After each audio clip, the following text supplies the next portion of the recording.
नमस्कार विद्यार्थी मित्रो. आपण सध्या मायक्रोसॉफ्ट वर्ड 2019 बद्दल माहिती पाहत आहोत. आज आपण होम टॅब मधील पॅराग्राफ या ग्रुपमधील काही कमांडचा अभ्यास करणार आहोत. त्यामध्ये आज आपण लाईन अँड पॅराग्राफ स्पेसिंग या कमांड बद्दल सविस्तर माहिती पाहू. पहिली कमांड आहे लाईन स्पेसिंग. तर लाईन स्पेसिंग म्हणजे काय? लाईन स्पेसिंग म्हणजे दोन लाईन मधील अंतर. आपण जो पॅराग्राफ सिलेक्ट केलेला आहे या पॅराग्राफ मधील दोन लाईन मधलं अंतर कमी किंवा जास्त करू शकतो. ते कसं केलं जातं? आता इथं हा पॅराग्राफ आपण सिलेक्ट करू. थोडं मी झूम करतो, क्लिअर दिसेल आपल्याला. पॅराग्राफ सिलेक्ट करण्यासाठी पॅराग्राफवर माऊस पॉइंटर घेऊन 3 वेळा क्लिक करा. 3 वेळा क्लिक केल्यानंतर पॅराग्राफ सिलेक्ट होतो. पॅराग्राफ सिलेक्ट झाल्यानंतर या पॅराग्राफ ग्रुपमध्ये या ठिकाणी लाईन अँड पॅराग्राफ स्पेसिंग नावाची कमांड आहे. या कमांडच्या बाणावर क्लिक करा. बाणावर क्लिक केल्यानंतर इथं जे क्रमांक दिसतात 1.0, 1.15, 1.5 हे जे क्रमांक आहेत हे क्रमांक म्हणजेच दोन लाईन मधील अंतर आहे. आता मी इथं 2.0 सिलेक्ट करतो. 2.0 सिलेक्ट केल्यानंतर आपण जर सिलेक्ट केलेला पॅराग्राफ पाहिला तर दोन लाईन मधलं अंतर आपल्याला वाढलेलं दिसतं. याला लाईन स्पेसिंग असे म्हणतात. आता सध्या हे अंतर डबल लाईनचं झालेलं आहे. मग हे अंतर जर कमी करायचं असेल तर परत आणखी आपल्याला माहिती सिलेक्ट केलेली असताना line and paragraph स्पेसिंगच्या Banawar click करावं लागेल. बाणावर क्लिक केल्यानंतर जर अंतर कमी करायचं असेल तर 1.5 किंवा 1.15 किंवा 1 वर जर क्लिक केलं तर पूर्वी आपलं जो पॅराग्राफ होता त्या पॅराग्राफचं अंतर 1 पॉईंटचंच होतं, ते आपल्याला या ठिकाणी दिसत आहे. म्हणजे दोन लाईन मध्ये अंतर एका लाईनचं आहे. आता इथं पॅराग्राफ सिलेक्ट करतो. लाईन स्पेसिंगच्या बाणावर क्लिक करू. मॅक्झिमम आपण 3 लाईन पर्यंतचं अंतर या ठिकाणी वाढवू शकतो.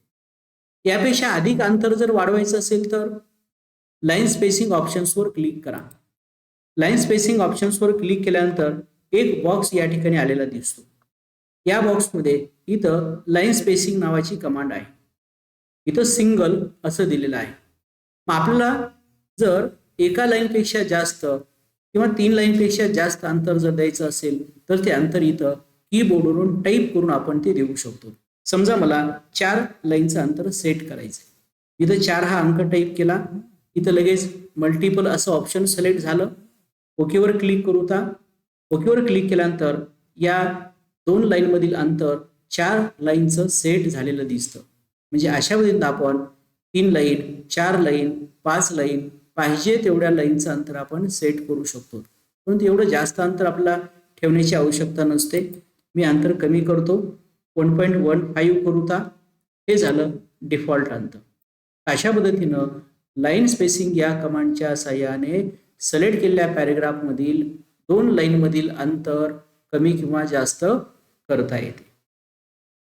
लाईन स्पेसिंग नंतर आपण पुढची कमांड पाहणार आहोत, पॅराग्राफ स्पेसिंग. आता पॅराग्राफ स्पेसिंग म्हणजे काय? तो दोन पॅराग्राफ मधील अंतर. आता या ठिकाणी पहा, या माहितीमध्ये 3 पॅराग्राफ आहेत.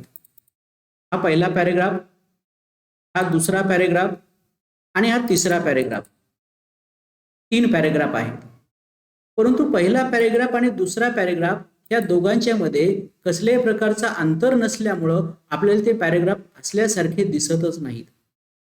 मग आता आपल्याला या पॅराग्राफ मध्ये अंतर सेट करायचं आहे. मग त्यासाठी आपला पॅराग्राफ सिलेक्ट करावा लागेल. मी पहिला पॅराग्राफ सिलेक्ट करतो. ट्रिपल क्लिक करून पॅराग्राफ सिलेक्ट केला. सिलेक्ट केल्यानंतर आपण ही कमांड इथून सुद्धा देऊ शकतो. पॅराग्राफ विभाग जो आहे या पॅराग्राफ विभागाच्या ह्या बाणावर क्लिक करा. बाणावर क्लिक केल्यानंतर जो बॉक्स येतो या बॉक्समध्ये इथं स्पेसिंग नावाचा ऑप्शन आहे. झूम करून दाखवतो. हे स्पेसिंग नावाचं ऑप्शन आहे. स्पेसिंग मध्ये बिफोर आणि आफ्टर असे 2 ऑप्शन आहेत. बिफोर म्हणजे काय? आपण जो पॅरेग्राफ सिलेक्ट केलेला आहे त्या पॅरेग्राफच्या अगोदरचं अंतर, आणि आफ्टर म्हणजे त्या पॅरेग्राफच्या नंतरचं अंतर. आता या ठिकाणी या पॅरेग्राफच्या अगोदर काहीच नसल्यामुळं आपण तिथं 0 पॉईंट ठेवता. आफ्टर मध्ये मात्र मी अंतर सेट करतो. या इन्क्रीज पॉईंटवर क्लिक करून तुम्ही तिथलं अंतर वाढवू शकता. मी ते 24 पॉईंट 30 पॉईंट ठेवतो आणि आपण ओकेवर क्लिक करू. ओकेवर क्लिक केल्यानंतर पहा आपण जो पॅरेग्राफ सिलेक्ट केलेला आहे त्याच्यामध्ये काय बदल होतो. ओकेवर क्लिक केलं. ओकेवर क्लिक केल्यानंतर पॅरेग्राफच्या नंतरचं अंतर 30 पॉईंटचं झालं. म्हणजे अशा आपण पॉईंट म्हणजे अशा पद्धतीने आपण पॅरेग्राफच्या नंतरचं अंतर वाढवलं. आता हा खालचा पॅरेग्राफ त्याला आपण सिलेक्ट करू. सिलेक्ट केल्यानंतर पॅरेग्राफ ग्रुपच्या पानावर क्लिक करा. इथं सुद्धा आपण त्याचं अंतर आफ्टर मध्ये 30 देऊता. आता इथं आफ्टर मध्ये फक्त 30 देण्याची आवश्यकता आहे. बिफोर मध्ये जर आणखीन आपण 30 दिलं तर ह्या पॅरेग्राफच्या अगोदर पुन्हा आणखी 30चं अंतर पडेल. म्हणजे ह्या पॅरेग्राफचं नंतरचं 30 पॉईंटचं अंतर आणि ह्या पॅरेग्राफचं अगोदरचं 30 पॉईंटचं अंतर हे जर पाहिलं तर त्या दोघांमध्ये जास्त गॅप दिसेल. म्हणून आपण फक्त आफ्टरमध्येच अंतर सेट करू आणि ओकेवर क्लिक करू. पॅरेग्राफच्या नंतर 30 पॉईंटचं अंतर आपले सेट झालेलं दिसतं. आता आपलं हे पॅरेग्राफ सुटसुटीत दिसतात. 3 पॅरेग्राफ असल्यासारखे वाटतात. अशा पद्धतीनं आपण 2 पॅरेग्राफमधलं अंतर कमी किंवा जास्त करू शकतो. आता मी सगळेच पॅरेग्राफ एकदाच सिलेक्ट करतो. सिलेक्ट केल्यानंतर पॅरेग्राफच्या पानावर क्लिक करा. पानावर क्लिक केल्यानंतर इथं आफ्टरमध्ये फक्त मी 10 पॉईंट ठेवतो आणि ओकेवर क्लिक करतो. म्हणजे प्रत्येक पॅरेग्राफच्या नंतर 10 पॉईंटचं अंतर आपण या ठिकाणी सेट केलेलं आहे. तर अशा पद्धतीने आपण एकापेक्षा जास्त पॅरेग्राफ सिलेक्ट करून सुद्धा अंतर सेट करण्याचं काम करू शकतो. पॅरेग्राफ स्पेसिंग नंतर पुढची कमांड आहे इंडेंटेशन.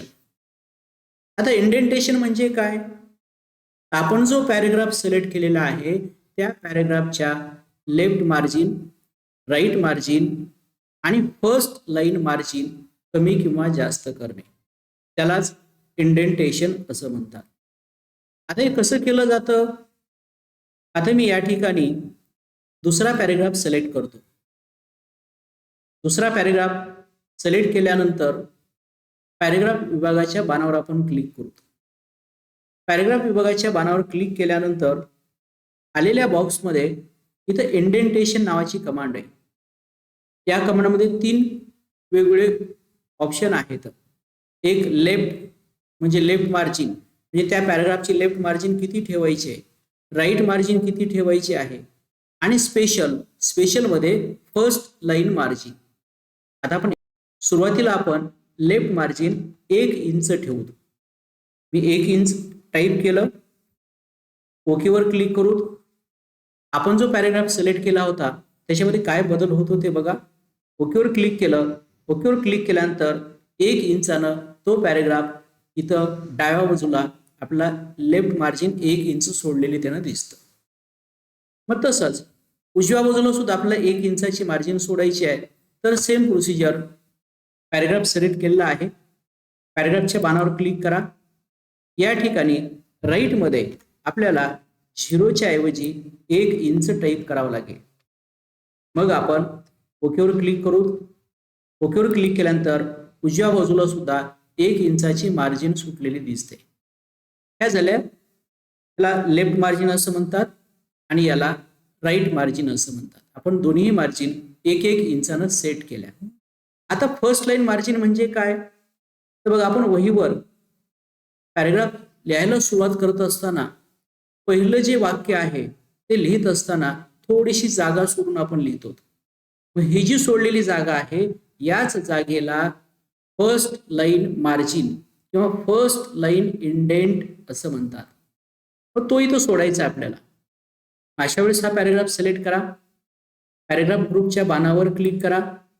बाणावर क्लिक केल्यानंतर हा जो बॉक्स आलेला आहे यामध्ये इंडेंटेशन विभागामध्ये स्पेशल कमांडच्या बाणावर क्लिक करा.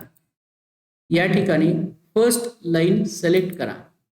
सिलेक्ट केल्यानंतर आपल्याला विचारलं जातं की फर्स्ट लाईनचं अंतर किती सोडायचं. मग आपण ते 1 इंच ठेवू शकतो, अर्धा इंच ठेवू शकतो. इथं मी अर्धा इंच आहे ते डिफॉल्ट ठेवून ओकेवर क्लिक करतो. पहा काय बदल होतो ते.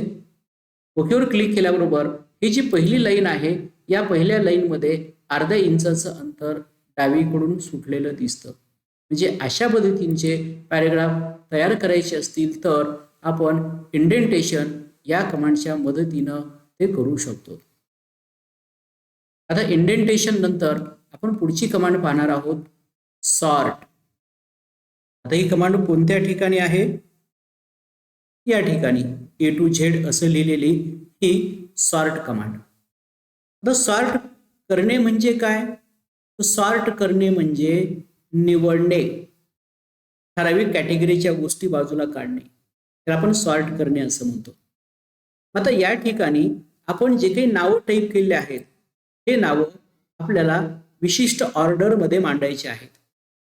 आता विशिष्ट ऑर्डरमध्ये म्हणजे काय, ते आपला अल्फाबेटिक ऑर्डरमध्ये मांडायचे. A to Z म्हणजे ज्यांची नावं A पासून सुरू होतात त्याचं नाव अगोदर, नंतर B, नंतर C, ह्याला आपण अल्फाबेटिक असं म्हणतो. जर A to Z मांडायची असतील तर त्याला असेंडिंग ऑर्डर असं म्हणतात, किंवा त्यालाच आपण मराठीमध्ये चढता क्रम असं म्हणतो. किंवा याच्या उलट Z to A असं जर मांडायचं असेल तर त्याला डिसेंडिंग ऑर्डर असं म्हणतात, म्हणजे उतरता क्रम. तर आपण ही नावं चढत्या किंवा उतरत्या क्रमानं मांडू शकतो. आता मी ही नावं सिलेक्ट करतो. नावं सिलेक्ट केल्यानंतर या ठिकाणी असलेल्या सॉर्ट कमांडवर क्लिक करा. सॉर्ट कमांडवर क्लिक केल्यानंतर आपला एक बॉक्स आलेला दिसतो. या बॉक्समध्ये आपण जी काही माहिती सिलेक्ट केलेली आहे ती माहिती पॅरेग्राफ आहे असं दाखवलं जातं. त्याचबरोबर तो कशाचा पॅरेग्राफ आहे, तर टेक्स्टचा, अक्षरांचा पॅरेग्राफ आहे. आणि मग तो आपल्याला असेंडिंग मध्ये मांडायचा आहे का डिसेंडिंग मध्ये मांडायचा आहे ते विचारलं जातं. मग आपण इथं असेंडिंग सिलेक्ट करूता आणि ओकेवर क्लिक करू. ओकेवर क्लिक करण्या अगोदर आपण त्याला झूम आउट करून आपली जी माहिती आहे त्याच्यामध्ये काय बदल होतो ते पण पाहू. आता मी ओकेवर क्लिक करतो. तुम्ही नावांकडे लक्ष ठेवा, त्यांच्या क्रमामध्ये काही बदल होतो का. मी ओकेवर क्लिक केलं, काही बदल झाला का नावाच्या क्रमामध्ये, निश्चितच. ज्याचं नाव A पासून सुरू होतं ते वरच्या बाजूला E, N, P अशा पद्धतीनं ही माहिती अल्फाबेटिकली मांडलेली दिसते.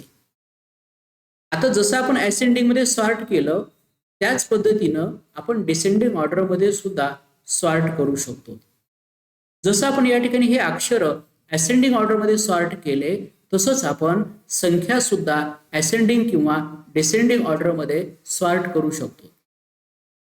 आपण या ठिकाणी काही संख्या टाईप केलेल्या आहेत, त्या संख्येला मी सिलेक्ट करतो.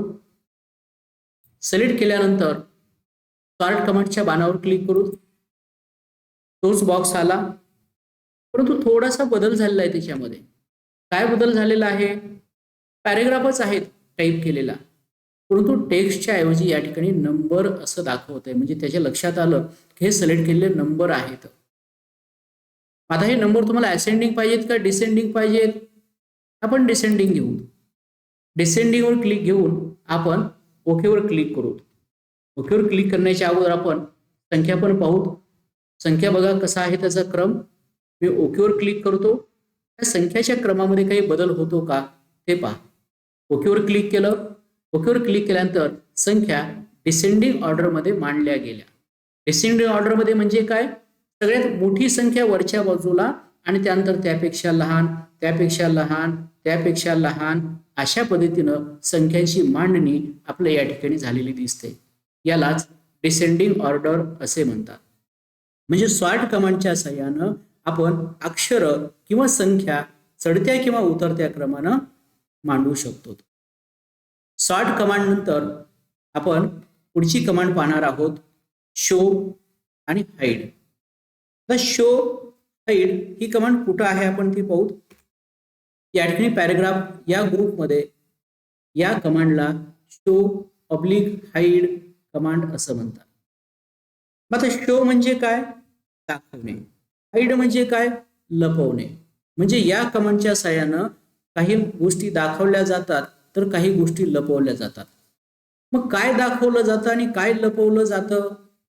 तर या कमांडच्या साहाय्यानं नॉन प्रिंटिंग कॅरेक्टर्स दृश्य किंवा अदृश्य केली जातात. आता नॉन प्रिंटिंग कॅरेक्टर्स म्हणजे कोणती? आपल्या कीबोर्डवर अशा काही कीज आहेत की त्या की ज्यावेळेस आपण प्रेस करतो त्यावेळेस आपल्या वर्डमध्ये कुठल्याही प्रकारचं अक्षर टाईप झालेलं दिसत नाही.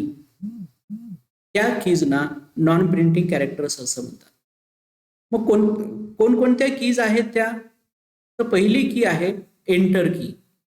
तर बघा, मी या ठिकाणी कीबोर्डवरून एंटर की प्रेस करतो तर तिथं कोणतं अक्षर टाईप होतं ते मला सांगा. मी एंटर की प्रेस केली, हे अक्षर टाईप झालं का तिथं?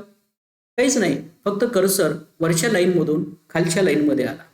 आणखीन एंटर की प्रेस करतो, तसंच झालं, कर्सर वरच्या लाईनमधून खालच्या लाईनमध्ये आला. म्हणजे थोडक्यात एंटर की प्रेस केल्यानंतर वर्डमध्ये कुठल्याही प्रकारचं अक्षर टाईप झालेलं दिसत नाही, फक्त कर्सर आपली जागा बदलत असताना दिसतो. आता दुसरी आपली नॉन प्रिंटिंग कॅरेक्टरची की आहे टॅब की. माहिती ना सगळ्यांना कीबोर्डवर टॅब की आहे. आपल्या कीबोर्डवर डाव्या बाजूला TAB असं लिहिली टॅब की आहे. आता मी टॅब की प्रेस करतो, कोणतं अक्षर टाईप झालं ते सांगा. कुठलंच अक्षर टाईप होत नाही, फक्त आपला कर्सर पुढं पुढं जलद गतीनं जात असलेला, जम्प होत असलेला दिसतोय. म्हणजे 5-5 अक्षरानं म्हणायला काही हरकत नाही किंवा अर्ध्या इंचानं तो पुढे जातोय असं म्हणायला काही हरकत नाही, परंतु तिथं कुठल्याही प्रकारचं अक्षर प्रिंट झालेलं दिसत नाही. म्हणजे टॅब की ही सुद्धा एक प्रकारची नॉन प्रिंटिंग की आहे. आणखीन तिसरी एक की आहे नॉन प्रिंटिंग स्पेस बार. आता मी इथं कर्सर ठेवलेला आहे, कीबोर्डवरून स्पेस बार प्रेस करतो. स्पेस बार प्रेस केल्यानंतर कर्सर फक्त पुढे जात असताना दिसतोय, परंतु तिथं कुठल्याही प्रकारचं अक्षर प्रिंट झालेलं दिसत नाही. आता या ठिकाणी बघा, आपण एंट्री की प्रेस केली, कर्सरनं जागा बदलली. टॅब की प्रेस केली, कर्सरनं जागा बदलली. स्पेस बार प्रेस केला, कर्सरनं जागा बदलली. मग कर्सर कधी जागा बदलतो? तर ज्यावेळेस तिथं एखादं अक्षर येत असतं त्यावेळेसच तो जागा बदलतो. आता ती अक्षरं तर तिथं येत आहेत आणि अक्षरं तर दिसत नाहीत, मग तिथं कोणती अक्षरं आहेत? मग हे जर तुम्हाला पाहायचं असेल तर त्यासाठी इथं असलेल्या शो हाईड या कमांडवर क्लिक करा. मी शो हाईड या कमांडवर क्लिक करतो आणि बघा आपल्या डॉक्युमेंटमध्ये काय बदल होत होते. शो हाईड कमांडवर क्लिक केलं, हे बदल झाला का? निश्चितच. आपण इथं पहा, एंटर कीच्या पुढं कर्सर घेऊन एंटर की प्रेस केली होती, नंतर इथं एंटर की प्रेस केली होती, इथं एंटर की प्रेस केली होती, तर पहा त्या ठिकाणी आपल्याला अशा प्रकारचे हे सिम्बॉल आलेले दिसतात, अशा प्रकारची ही अक्षरं आलेली दिसतात. टॅब की प्रेस केली त्यावेळेस इथं बघा नुसता कर्सर पुढे गेलेला दिसला, परंतु आता तिथं आपला राईट ॲरो आलेला दिसतोय. स्पेस बारच्या तिथं आपण स्पेस बार प्रेस केला त्यावेळेस फक्त स्पेस बार पुढे गेलेला दिसला, परंतु तिथं डॉट प्रिंट झालेला दिसतोय. म्हणजे थोडक्यात हे एक अक्षरच आहेत, परंतु ते आपल्याला दिसत नाहीत किंवा प्रिंट होत नाहीत, म्हणून यांना नॉन प्रिंटिंग कॅरेक्टर्स असं म्हणतात. हे कॅरेक्टर जर तुम्हाला पाहायचे असतील तर तुम्ही इथून शो करू शकता आणि हे कॅरेक्टर तुम्हाला दिसत आहेत, आता तुम्हाला ती लपवायची आहेत तर तुम्ही याच कमांडवर क्लिक करून त्यांना लपवू शकता. अशा पद्धतीनं आपण आपल्या डॉक्युमेंटमधील नॉन प्रिंटिंग कॅरेक्टर्स पाहण्यासाठी किंवा लपवण्यासाठी शो हाईड या कमांडचा उपयोग आपण करू शकतो. अशा पद्धतीनं आमचा हा व्हिडिओ तुम्हाला जर आवडला असेल तर लाईक करा, आमच्या चॅनलला सबस्क्राईब करा. आमच्या चॅनलवरील नवीन व्हिडिओच्या नोटिफिकेशन्स मिळवण्यासाठी बेल आयकॉनवर क्लिक करायला विसरू नका. धन्यवाद.